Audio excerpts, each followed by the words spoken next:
I don't think so. Like, Okay. She knows my style. We have a great working relationship. I feel Yeah. that she's been my mentor for the last year and a Right. half. Like, we're Okay. solid. And is she the one who's asking you to step up into this position? Yeah. Okay. So what is it like for you to hear that someone who you really respect and look up to is asking you to come up into this position?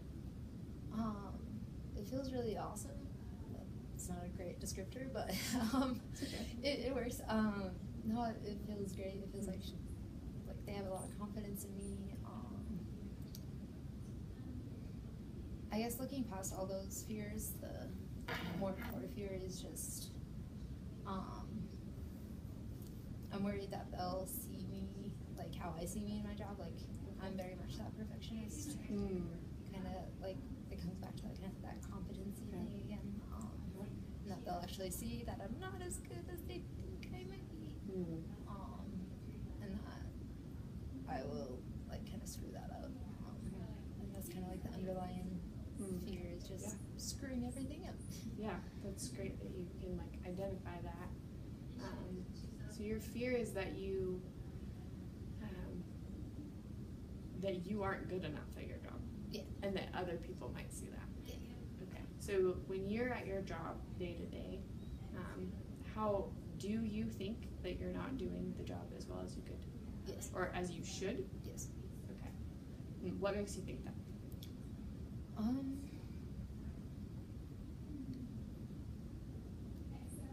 I don't know, I just, I think that,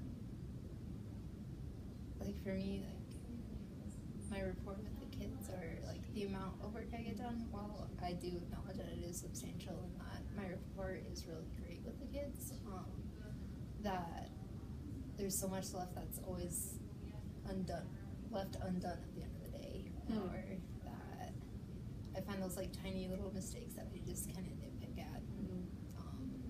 I focus on those rather than the wins. Okay. Yeah. That answers your question. Yeah, no, it did. Yeah, I asked you what you felt There like we go. was enough. Okay.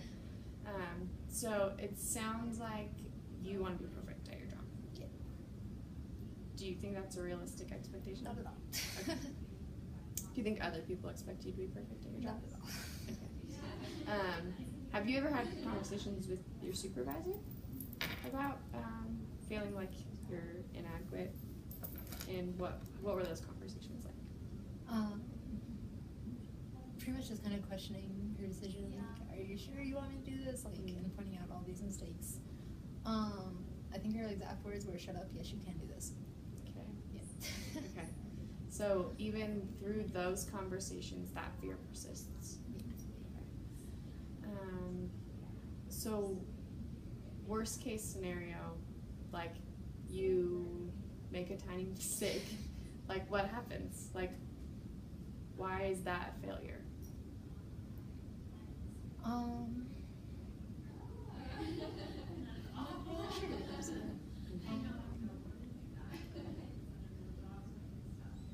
Yeah, I kind of. I think I just kind of like magnify it in my mind. To be way more than it should be. Like, just like miscommunicating. Like, this client had bad boundaries with this client today. Just in my mind, I just like magnify it. Like, oh my gosh, if they have an incident, then it's all my fault, even though because I didn't tell anyone, rather than just being like, oh, I forgot to tell someone, it's probably gonna happen anyway. And I guess just being more mindful and keeping that in check is kind of the more positive approach. Right. Yeah, I think there's like a realistic expectation for that. But also, what about thinking about? Do you ever think about your coworkers the way you think about yourself? Oh. Okay, so what would it be like for you to kind of step back and look at yourself in the same way that you would watch and observe a coworker? Be interesting. I think it'd be with a lot more just understanding and compassion. Right. Mm. So thinking about the expectations you have for yourself, do you think they're realistic expectations?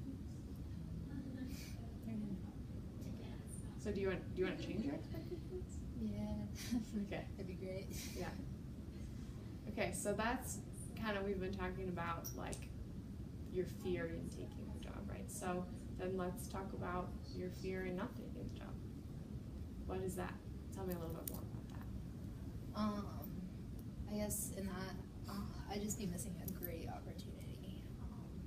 I'd just be able to, cause like right now I just work with my one, like I love my girls, but we have so many more clients that I could be working with, that I could be interacting with, and this gives me that opportunity, and it gives me that opportunity to work with like a variety of clinicians and a variety of other people that I really don't come into contact with that much as it is. Yeah.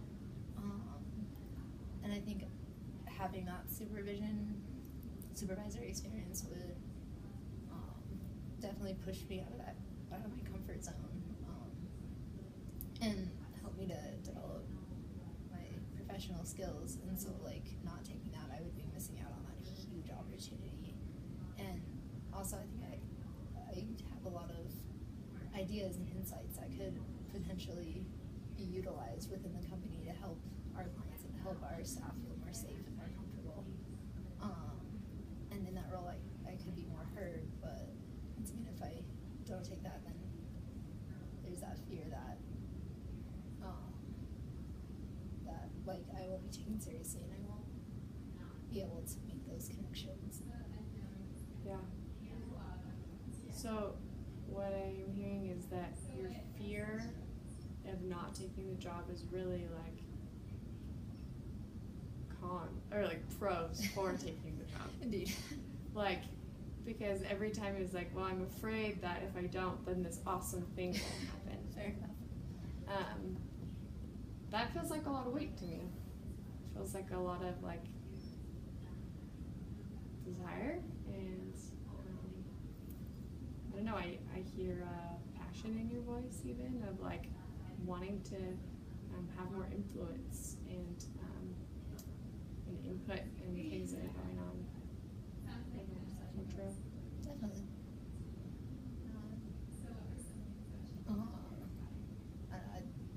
It would be really cool to be able to share in those bigger ideas rather than just the day of clean your rooms and take your meds. And I really have in the past like enjoyed when like my supervisors are like, I get to kind of run around and pretend to be knowledgeable on what's going on in life. It's a lot of fun. Okay, so you've had opportunities to kind of pretend like you're in this position. Yeah. Okay, so tell me some more about when you did that. Honestly, for the most part, it's really fun. You do a lot less work, but you have a lot more responsibility. I don't know how that works out, but going with it. I know, but there have been times like where I have been in charge, and it's terrifying. Like for one example, one of the units decided to riot one time when I was in charge, and I froze. I was like, I know I should call the cops right now, but I don't know if this is really a cop thing. Like, can we handle this with the staff we have? Like, all of that second guessing, and then like every time I think about like those kinds of incidents, I'm like, oh my gosh, what do I do? Like this is all on me. I don't know, like it worked out fine. Like we ended up getting through it, and that's kind of what I tried to focus on. But and I think part of that is just a growth and comfort thing that you have to get more used to these situations. You gotta put yourself in that position more often, so that way next time it happens, like, oh yeah, we're calling the cops right away. We're not waiting until someone pulls out a shank. Yeah, bad choice. But overall, it's generally been a really good, fun experience. Yeah, so you've experienced it a bit, and you even kind of had like a pretty big thing happen. Kind of your fear, right? That you would be in a situation that you don't fully know how to handle. And maybe even looking back at it, you can say like, yeah, you know, like next time I'm gonna call the cops earlier, or like you can even say, yeah, what you would do differently. With all of that in mind, do you think that you did a bad job?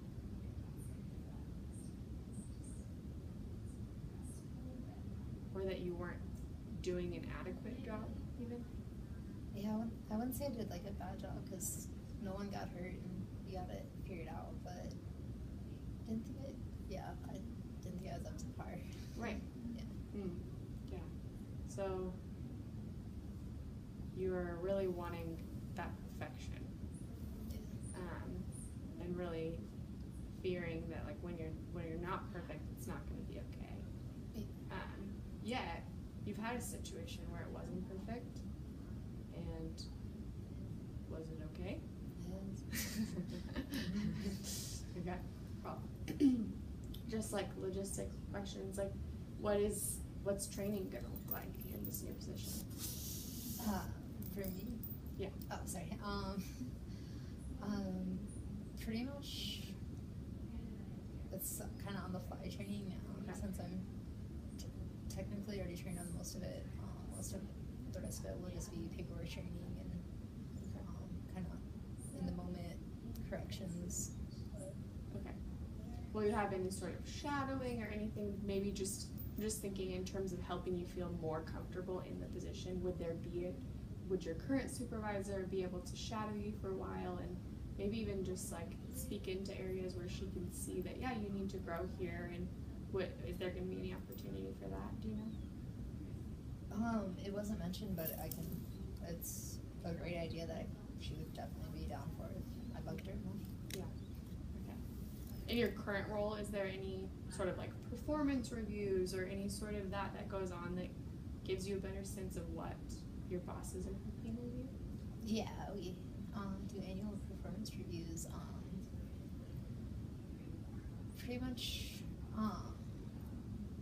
overall, I did really well. They said I take on too much, but okay, we're ignoring it. Are we ignoring that? Yeah, no. Okay. No. It's, I guess it's hard to accept that positive. Tell me some more about that. Dang it.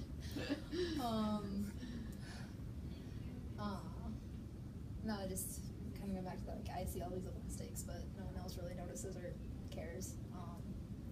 And they just kind of see the bigger picture.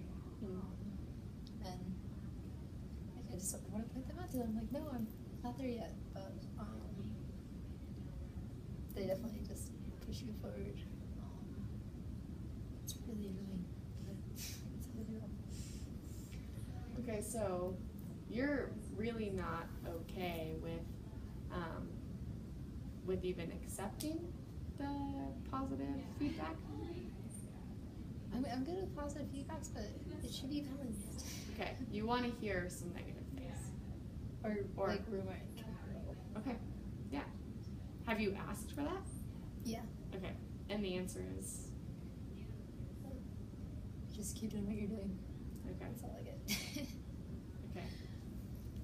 And even, have you ever had conversations where you say, no, I think there's this other thing that I could be doing better? And what's their response? No, you're fine. Okay. Yeah, it sounds like to me your expectations for yourself and your expectations and your boss's expectations for you are really different. And it sounds like even your expectations for yourself in the role that your coworkers are also in is really different. You have a different expectation for yourself and for them. So yeah, we're gonna wrap up, but I would just encourage you to think more about those expectations. Why are your expectations different than everyone else's? Is that something that you would like to grow in? And is that something that long-term could help you even experience more growth because you're not holding yourself back? Thanks. Thank you.